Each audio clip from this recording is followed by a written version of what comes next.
Scooby-Doo meets Courage the Cowardly Dog straight out of nowhere is Warner Brothers' new Scooby-Doo film, which they released. A lot of people have been anticipating this release very highly, including myself.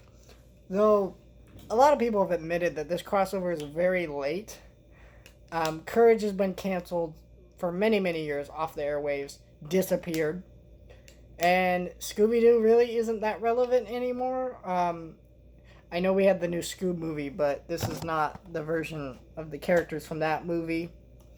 I should know because no one talks about these direct-to-video Scoob movies very much, and I intend to talk about them more, but this was a very big one, so I pre-ordered this. This is the first one I've actually ever pre-ordered, and it was $15. And it's now available in Walmart stores. I actually saw this in a Walmart store before I bought it today. Or not bought it today, but, Amazon delivered my copy. But yeah. One thing to note, this movie does have an unfortunate aspect to it. Thea White has passed away. She passed away, I think, about a month ago. And because of that, this is her last vocal performance, or at least last performance in general. So, yeah, as Muriel, which is unfortunate. And, yeah, I think that's really sad. So let's get into the packaging of this. Here's your slipcover, which I think is a nice slipcover. I think it looks good. I like the color here of this slipcover. You get there are 3 bonus cartoons starring Scooby-Doo on the back. I'm surprised they didn't put any Courage episodes because it's Scooby-Doo meets Courage the Cowardly Dog. But okay. And then the disc is in my player, but you get 1 disc, and it's basically the same back and front.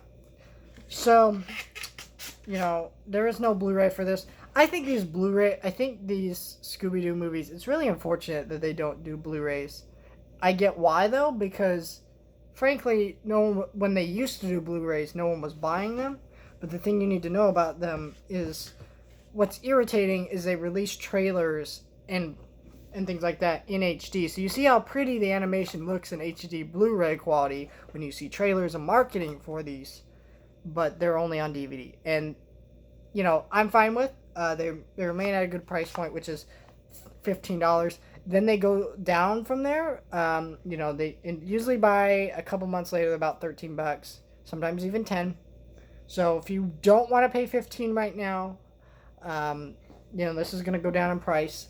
But I would recommend buying this day one.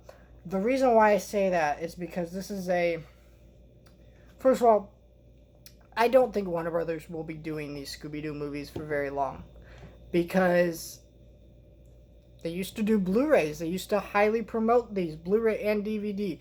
They don't do either of that anymore. They do promote these. They still put out trailers and things, but not as much as you would used to see. And, no one really buys these types of physical media releases as much as they used to.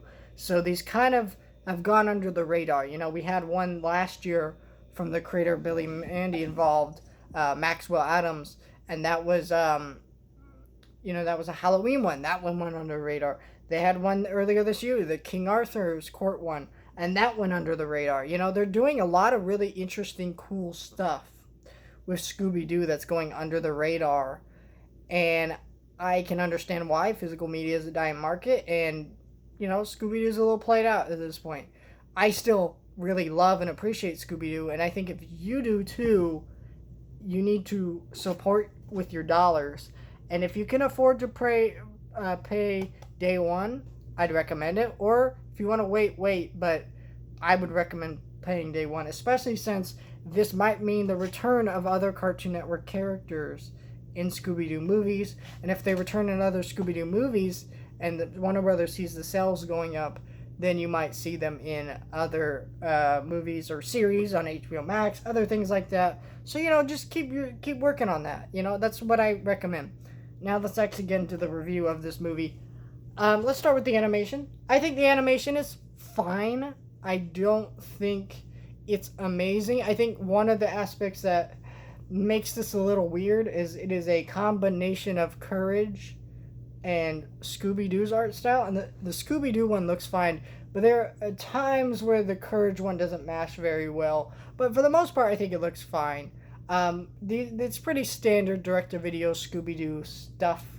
Nothing too noticeable here. And yeah, let's actually get into the crossover itself here. So one thing you should note about this crossover, this is going to be very obvious to most people. This is obviously a more Scooby-Doo focused movie.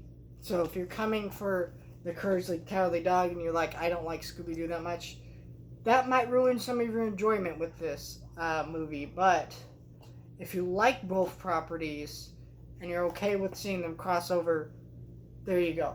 But I'm just saying, right now, there is that kind of level of humor and horror that Courage has to it, but it's not nearly as prevalent as it ever was in the show, and it was never going to be. This is Scooby-Doo. You know, it's more Scooby-Doo than Courage. It starts with Scooby-Doo, it ends with Scooby-Doo, and that's the way this works. You know, Scooby-Doo gets the top billing here, but Courage is still himself. Eustace is still his shitty personality, as always, and Muriel's still Muriel, and it still has, you know, a lot of the humor and energy that came from that show. So I'm not saying it's a bad thing. I'm just saying this movie might depend on your preference. If you prefer one and you don't really care too much about the other, that may ruin your experience of this movie. But at the end of the day, I think it's a really fun crossover movie that adapts both characters pretty well. And if you like Scooby-Doo, you like Courage, I think it's definitely worth a watch. You know, $15, that's up to you. I think it's worth it for this, especially since these might go kaplooey in a little bit. And I don't think they'll ever stop making Scooby-Doo movies. I just think they might stop releasing them physically. It might be like HBO Max exclusives, things like that. You never know. But yeah, there we go. This is the new Scooby-Doo movie. I had a great time with it. I hope you guys will check it out and let me know what you think down in the comments below. Like and subscribe, do all that, and I'll see you guys next time.